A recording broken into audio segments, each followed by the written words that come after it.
श्री गणेशाय नमः। हरितालिका विधि व्रत कथा भाषा टीका सहित। पूजा करने के बाद कथा सुने।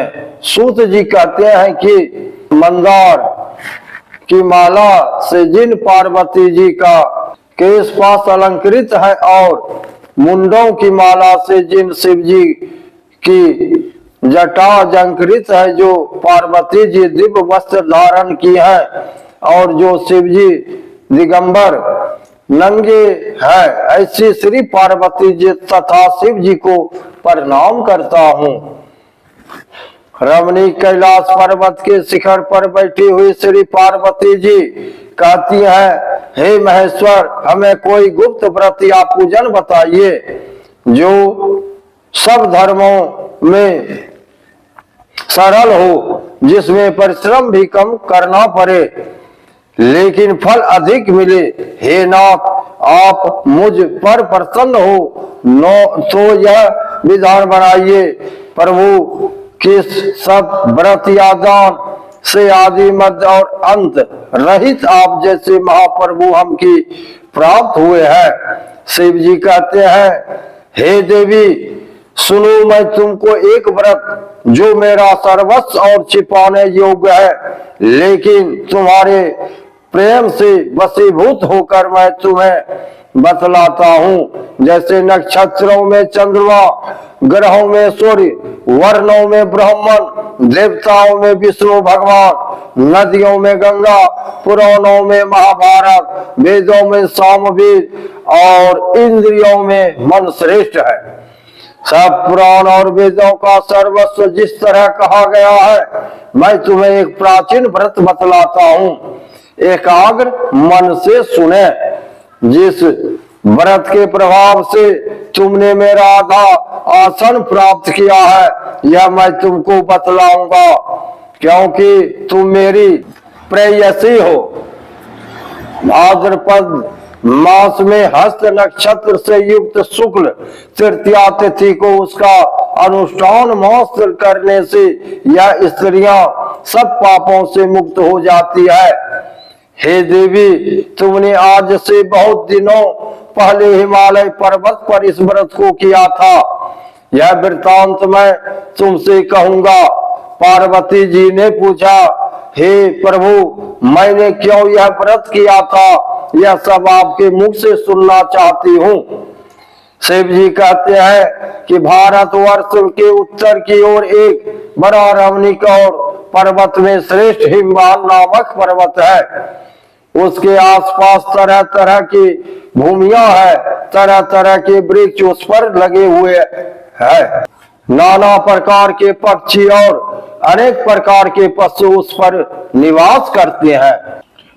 वहां पहुंचकर गंधर्वों के साथ बहुत से देवता, सिद्ध, चारण, पक्षीगण सर्वदा प्रसन्न मन से विचरते हैं। वहां पहुंचकर गंधर्व गाते हैं, अप्सराएं नाचती हैं। उस पर्वतराज के कितने ही शिखर ऐसे हैं कि जिसमें स्फटिक, रत्न और वैदूर्य मणि आदि की खाने भरी हुई है। यह पर्वत ऊंचा तो इतना अधिक है कि मित्र के घर की तरह समझकर आकाश का स्पर्श किए रहते हैं। उसके समस्त शिखर सदैव हिम से आच्छादित रहते हैं और गंगा जल की ध्वनि सदा सुनाई देती रहती है। हे पार्वती, तुमने बाल्यकाल में उसी पर्वत पर तपस्या की थी। 12 वर्ष तक तुम उल्टी टंग कर केवल धुआं पीकर रही, 64 वर्ष तक सूखे पत्ते खाकर रही। माघ मास में तुम जल में बैठी रहती और वैशाख की दोपहरिया में पंचाग्नि तापती। श्रावण के महीने में जल बरसता तो तुम भूखी प्यासी रहकर मैदान में बैठी रहती थी। तुम्हारे पिता इस तरह के कष्ट सहन को देख कर बड़े दुखी हुए। ये चिंता में पड़ गए कि मैं अपनी कन्या किसको दूं। उसी समय नारद जी वहां आ पहुंचे। मुनि श्रेष्ठ नारद जी उस समय तुम्हें देखने को गए थे। नारद को देखकर गिरि ने अर्घपाद, आसन आदि देकर उनकी पूजा की और कहा, हे स्वामी, आप किस लिए आए हैं? मेरा अहोभाग, आपका आगमन मेरे लिए अच्छा है। नारद जी ने कहा, हे पर्वतराज सुनो, मैं विष्णु भगवान का भेजा हुआ आपके पास आया हूँ। आपको चाहिए कि यह कन्या रत्न किसी योग वर को दे। भगवान विष्णु के समान योग वर ब्रह्मा, इंद्र और शिव इनमें से कोई नहीं है। इसलिए मैं यही कहूंगा कि आप अपनी कन्या भगवान विष्णु को दे।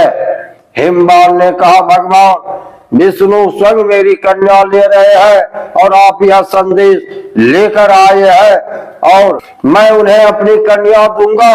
हिमवान की इतनी बात सुनकर मुनिराज नारद आकाश में विलीन हो गए। वे पीताम्बर, शंख, चक्र और गदाधारी भगवान विष्णु के पास पहुंचे। वह हाथ जोड़कर नारद जी ने भगवान विष्णु से कहा, हे देव सुनिए, मैंने आपका विवाह पक्का करा दिया है। उधर हिमवान ने पार्वती के पास जाकर कहा कि हे पुत्री, मैंने तुम्हें भगवान विष्णु को दे डाली। सब पिता की बात सुनकर तुम बिना उत्तर दे ही अपनी सखी के घर चली गई। वही जमीन पर पड़कर तुम बड़ी दुखी होती हुई विलाप करने लगी। तुमको इस तरह विलाप करते देख एक सखी ने पास आकर कहा, देवी तुम क्यों इतनी दुखी हो? इसका कारण बताओ। तुम्हारी जो कुछ इच्छा होगी मैं यथाशक्ति उसको पूरा करने की चेष्टा करूंगी, इसमें कोई संशय नहीं है। पार्वती जी बोली, मेरी जो कुछ अभिलाषा है उसे तुम प्रेम पूर्वक सुनो। मैं एकमात्र शिव जी को अपना पति बनाना चाहती हूँ, इसमें कुछ भी संशय नहीं है। मेरे इस विचार को पिताजी ने ठुकरा दिया है, ऐसे से मैं अपने शरीर को त्याग दूंगी। पार्वती जी की इस बात को सुनकर सखियों ने कहा कि शरीर का त्याग न कर चलो किसी ऐसे वन को चले जहाँ पिता को पता न लगे।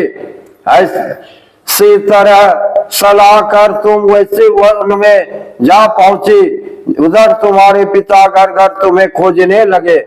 सूदों को द्वारा भी खबर लेने की कौन देवता या किन्नर मेरी पुत्री को हर ले गया है। उन्होंने मन ही मन कहा, मैं नारद जी के आगे प्रतिज्ञा कर चुका हूँ कि अपनी पुत्री भगवान विष्णु को दूंगा। ऐसा सोचते सोचते हिमवान मूर्छित हो गए। गिरिराज को मूर्छित देखकर सब लोग हाहाकार करते दौड़ पड़े। जब होश हुआ तो सब पूछने लगे कि गिरिराज आप अपने मूर्छा का कारण बताइए। हिमवान ने कहा, आप लोग मेरे दुख का कारण सुने। न मालूम कौन मेरी कन्या को हर ले गया है। ऐसा नहीं हुआ तो उसे किसी काले सांप ने काट लिया या सिंह खा गए होंगे। हाय हाय, मेरी बेटी कहाँ गई? किसी दुष्ट ने मेरी पुत्री को मार डाला। ऐसा कहा वे वायु के झोंके से कांपते हुए वृक्ष के समान कांपने लगे। इसके बाद हिमवान तुम्हें वन वन खोजने लगे। वह वन भी से भालू हिंसक जंतुओं से बड़ा भयानक हो रहा था। तुम भी अपनी सखियों के साथ उस भयानक वन में चलती चलती एक ऐसे जगह जा पहुंचे जहाँ एक नदी बह रही थी। उसके रमणीय सट पर एक बड़ी सिकंदरा थी। तुमने उस सिकंदरा में आश्रम बना लिया और मेरी एक बालुकामयी प्रतिमा बनाकर अपनी सखियों के साथ निराहार रह कर मेरी आराधना करने लगी। जब भाद्रपद शुक्ल पक्ष की हस्त युक्त तृतीया तिथि प्राप्त हुई तब तुमने मेरा विधिवत पूजन किया और रात भर जाकर गीत वाद्यादि से मुझे प्रसन्न करने में बिताया। उस व्रतराज के प्रभाव से मेरा आसन डगमगा उठा, जिससे मैं तत्काल उस स्थान पर जा पहुंचा जहां पर तुम अपनी सखियों के साथ रहती थी।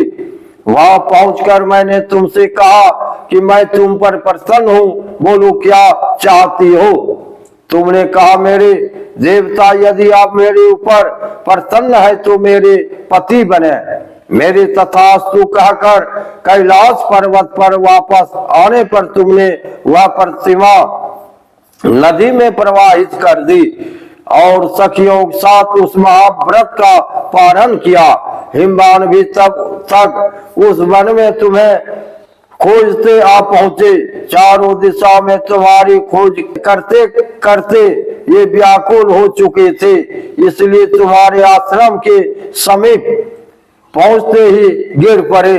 थोड़ी देर बाद उन्होंने नदी के तट पर दो कंदरा में देखते ही उन्होंने तुम्हें दो कन्याओं देखी। देखते ही उन्होंने तुम्हें छाती से लगा लिया और बिलख बिलख कर रोने लगी। फिर पूछा, पुत्री तुमसे व्याघ्र आदि जंतुओं से भरी इस वन में क्यों पहुंची? पार्वती जी ने उत्तर दिया, हे पिताजी, मैंने पहले ही अपने आप को शिव जी के हाथों में सौंप दिया था। आपने मेरी बात टाल दी, इसमें मैं यहाँ चली आई। हिमबा ने सांत्वना दिया कि हे पुत्री, मैं तुम्हारी इच्छा के विरुद्ध कुछ न करूंगा। तुम्हें अपने साथ लेकर आए और मेरे साथ तुम्हारा विवाह कर दिया। इसी से तुमने मेरा अर्धासन पाया।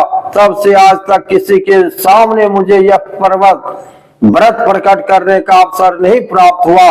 हे देवी, मैं यह बताता हूँ कि इस व्रत का हरितालिका नाम क्यों पड़ा? तुमको सखियों हर ले गई थी, इसी से हरितालिका नाम पड़ा। इस पर पार्वती जी ने कहा, हे प्रभु, आपने नाम तो बताया, अब विधि भी बताइए। इसका क्या पुण्य है, क्या फल है, यह व्रत कौन करे? श्री शिव जी पार्वती जी से कहते हैं, हे देवी, मैं स्त्री जाति का भलाई के लिए यह उत्तम व्रत बतलाया है। जो स्त्री अपने सौभाग्य की रक्षा करनी चाहती हो वह यत्न पूर्वक इस व्रत को करे। पहले कदली के खंभे आदि से सुशोभित एक सुंदर मंडप बनाए, उसमें रंग बिरंगे के रेशमी कपड़ों के चंदवा लगाकर चंदन आदि सुगंधित द्रव्यों से वह मंडप निपवावे। फिर शंख, भेरी, मृदंग आदि बजाते हुए बहुत से लोग एकत्रित होकर तरह तरह के मंगलाचार करते हुए उस मंडप में पार्वती तथा शिव जी का प्रतिमा स्थापित करें।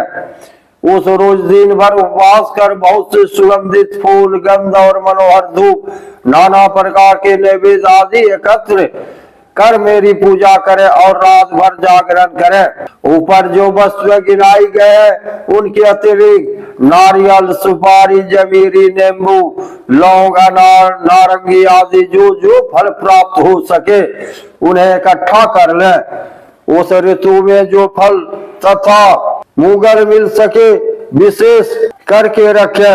फिर धूप दीप आदि के द्वारा निम्नलिखित मंत्रों का उच्चारण करता हुआ पूजन करें। इसके बाद शिवाय शिव रूपिण्य यहाँ से लेकर प्रसन्न भाव पार्वती तक के मंत्रों का उच्चारण करें, जिसका अर्थ इस प्रकार है, हे शिवे शिव रूपनी, हे मंगली, सब अर्थों को देने वाली हे देवी शिव रूपी आपको नमस्कार है। हे शिव रूपी आपको नमस्कार है। हे शिव रूपी आपको सदा के लिए नमस्कार है। हे ब्रह्म रूपनी आपको नमस्कार है। हे जगधात्री आपको नमस्कार है। हे शिव वाहिनी संसार के भय को भयभीत मुझ दिन की रक्षा करो। इस कामना की पूर्ति के लिए मैंने आपकी पूजा की है। हे पार्वती जी, मुझे राज्य और सौभाग्य दो। मुझ पर प्रसन्न हो इन्हीं मंत्रों से पार्वती तथा शिव जी की पूजा करें। तदंतर विधि पूर्वक कथा सुने और ब्राह्मण को वस्त्र, गौ, सुवर्ण आदि देवे। इस तरह एक चित्त होकर स्त्री पुरुष दोनों एक साथ पूजन करें। फिर वस्त्र आदि जो कुछ हो उसका संकल्प करें। हे देवी, जो स्त्री इस प्रकार पूजन करती है वह सब पापों से छूट जाती है और उसे 7 जन्म तक सुख तथा सौभाग्य प्राप्त होता है। जो स्त्री तृतीया तिथि को व्रत न कर अन्न भक्षण करती है तो वह 7 जन्म तक बंध्या रहती है। और उसको बार बार विधवा होना पड़ता है। वह सदा दरिद्री, पुत्र शोक से शोकाकुल स्वभाव की लड़ाकी, सदा दुख भोगने वाली होती है। और उपवास न करने वाली स्त्री अंत में घोर नरक में जाती है। तीज को अन्न खाने से सुकरी, फल खाने से बंदरिया, पानी पीने से जोंक, दूध पीने से सांपनी, मांसाहार करने से बाघिन, दही खाने से बिल्ली, मिठाई खाने से चींटी और सब खाने से मक्खी होती है। उस रोज सोने से अजगरी और पति को धोखा देने से मुर्गी होती है। इसलिए हर स्त्रियां व्रत अवश्य करें। दूसरे दिन सुवर्ण, चांदी, तांबा तथा बांस के पात्र में अन्न भरकर ब्राह्मण को दान दे और पारण करे। जो स्त्री इस प्रकार व्रत करती है वह मेरे समान पति पाती है, और जब वह मरने लगती है तो तुम्हारा समान इसका रूप हो जाता है। इसे इस प्रकार के संसारिक भोगों और मयूज मुक्ति मिल जाती है। इस हरितालिका को व्रत कथा सुन लेने से प्राणी को 1000 अश्वमेघ और वाजपेयी यज्ञ करने का फल प्राप्त हो जाता है। देवी, मैंने यह सब व्रतों में उत्तम व्रत बतलाया जिसके करने से प्राणी सब पापों से छूट जाता है। इसमें कुछ भी संशय नहीं है। बोल दे शंकर भगवान की जय, मैया पार्वती की जय। ओम जय पार्वती माता, मैया जय गौरा माता। ब्रह्म सनातन देवी, ब्रह्म सनातन देवी, सुफल की दाता, जय पार्वती माता।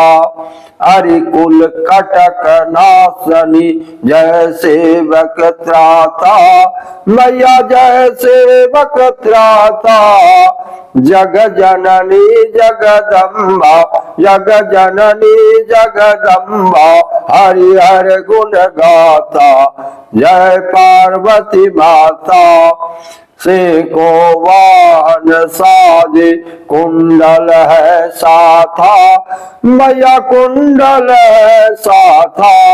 देव बधू जस गावत, देव बधू जस गावत, नृत्य करत ताता, जय पार्वती माता।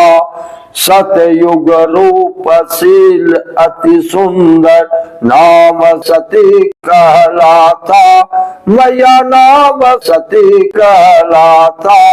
हेमाचल गर जनमी, हेमाचल गर जनमी, सखियन संग राता, जय पार्वती माता। शुंभन शुंभ विदारे, हेमांचल अस्ताता, मैया हेमांचल अस्ताता। सहस्त्र भुजा तनुधरि के, सहस्त्र भुजा तनुधरि के, चक्र लियो हाथा, जय पार्वती माता। सृष्टि रूप ते ही जननी, शिव संगर गाता, मैया शिव संगर गराता। नंदी भृंगी बिललहि, नंदी भृंगी बिललहि, सारा जग माता, जय पार्वती माता। देवन अरज करत हम, चरण ध्यान लाता, मैया चरण ध्यान लाता। तेरी कृपा रहे तो, तेरी कृपा रहे तो, मन नहीं भर माता, जय पार्वती माता। मैया जी की आरती भक्ति भाव से जो नर गाता, मैया जो कोई नर गाता, नित्य सुखी रह करके, नित्य सुखी रह करके, धन संपत्ति पाता, मैया जय पार्वती माता। कर्पूर गौरं करुणावतारं संसार सारं भुजगेन्द्रहारं सदा वसन्तं हृदयारविन्दे भवं भवानी सहितं नमामि। त्वमेव माता च पिता त्वमेव त्वमेव बन्धु सखा त्वमेव त्वमेव विद्या द्रविणं त्वमेव त्वमेव सर्वं मम देव देव। बोल शंकर भगवान की जय, मैया पार्वती की जय। हर हर महादेव।